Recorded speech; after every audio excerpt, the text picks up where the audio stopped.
ព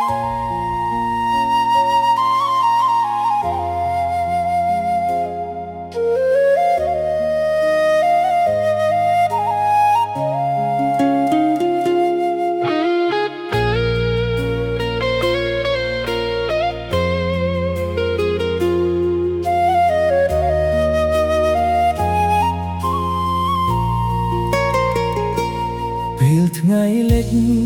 ខ្ញុំឈរមើលមេឃឆ្ងាយនឹកឃើញផ្ទះតូចមួយនៅចុងភូ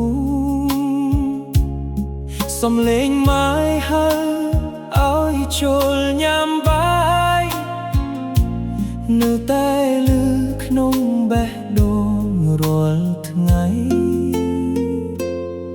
ចង្ក្រានចាស់ដែលធ្លាប់មានផ្សែងហ៊ុយ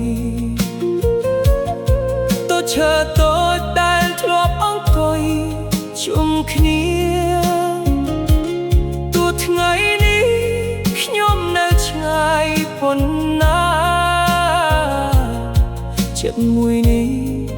នៅតែនឹកផ្ទះ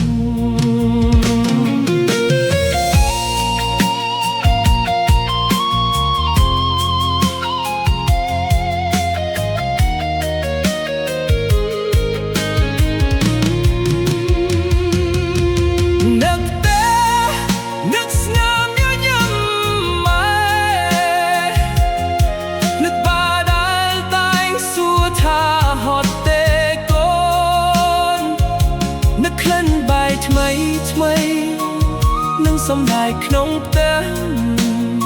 កន្លែងដែលបេះដូងខ្ញុំមិនដែលភ្លេច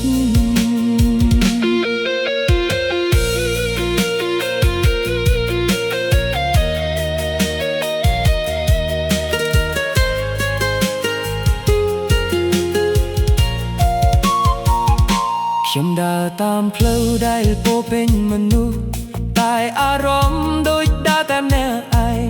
លុយដែលរកបានផ្ញើទៅផ្ទះរាល់ខែគឺជាផ្ទៃស្រឡាញ់ដែលខ្ញុំមិនអាចនិយាយ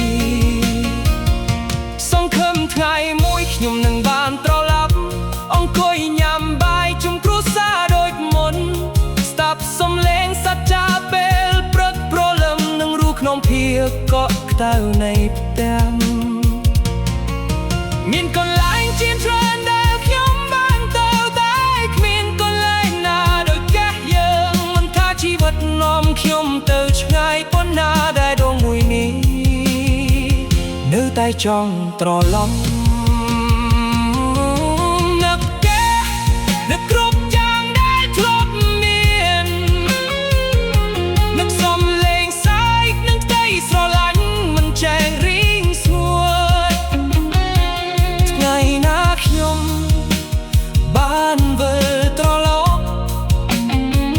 ខ្ញុំនឹងអោបម៉ែប៉ាឲ្យណែនជាងមុន